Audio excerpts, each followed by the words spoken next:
notion de race humaine est employée pour établir des classifications internes à l'espèce humaine, afin de distinguer des groupes humains selon des critères arbitraires, religion, nationalité, couleur de la peau, origine géographique.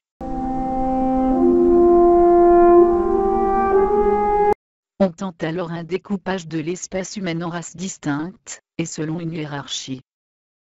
Au XIXe siècle, avec l'étude de la variété des races humaines, liée, entre autres, au progrès de la science et à l'idéologie de la supériorité de la race blanche, cet héritage intellectuel verra son apogée dans la doctrine nazie du XXe siècle. Les atrocités commises lors de la Deuxième Guerre mondiale ont forcé à une prise de conscience sur cette notion de race, non fondée scientifiquement, et qui a servi d'assise au racisme et à ses pratiques. Les Américains estimaient que le quotient intellectuel inférieur des Noirs américains était d'origine génétique. Il consistait à soutenir qu'ils n'avaient pas d'âme, et ne sont pas par conséquent, des êtres humains. Ce point de vue est ensuite utilisé pour justifier la traite des Noirs. L'idée de race ne sert à rien. La structure des populations humaines est extrêmement complexe, elle varie d'une région du monde à une autre, d'un peuple à un autre, on rencontre toujours une infinité de nuances dues à des migrations constantes, à l'intérieur et au-delà des frontières, qui rendent impossibles des séparations tranchées. Le mot race n'a pas de base scientifique. Il a été utilisé pour exagérer les effets de différences apparentes, c'est-à-dire physiques. On n'a pas le droit de se baser sur les différences physiques, la couleur de la peau, la taille, les traits du visage, afin de diviser l'humanité de manière hiérarchique, c'est-à-dire en considérant qu'il existe des hommes supérieurs par rapport à d'autres hommes, qu'on mettrait dans une classe inférieure.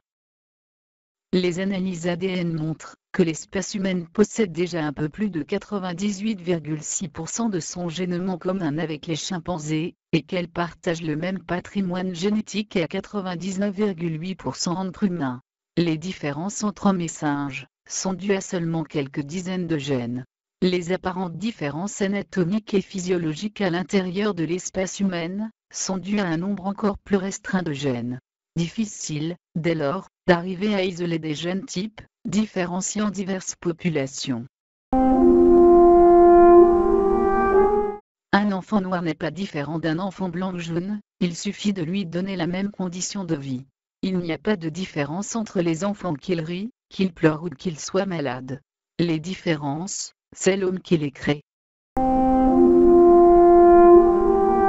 Pensez-vous que ces personnalités seraient différentes s'ils étaient noirs? Ils seraient toujours des marionnettes à la botte des puissants. Obama en est un exemple.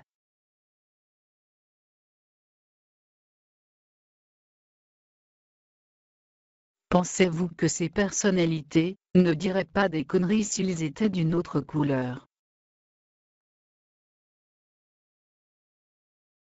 Les plus nobles pays, l'Angleterre, la France, l'Italie, sont ceux où le sang est le plus mêlé. Il faut arriver à clore le débat, et d'admettre que l'humanité appartient à la même espèce. Les terriens sont tous de la même race. Mais attention! Pourquoi la notion de race disparaît lorsque les gens sont riches? L'humanité est en train de connaître une nouvelle race qui est en train de se mettre en place, celle des gens qui se croient supérieurs aux autres. Il est important de la combattre. Cette dernière n'a pas de couleur, elle est silencieuse, sournoise, elle est en train de diviser la planète en deux races. L'une est constituée de riches et d'élites de la planète, se considérant en effet comme détenteurs d'une connaissance et d'une sagesse supérieure, héritée de la nuit des temps, et qui leur donne une légitimité pour diriger l'humanité. De l'autre, des moutons avec différentes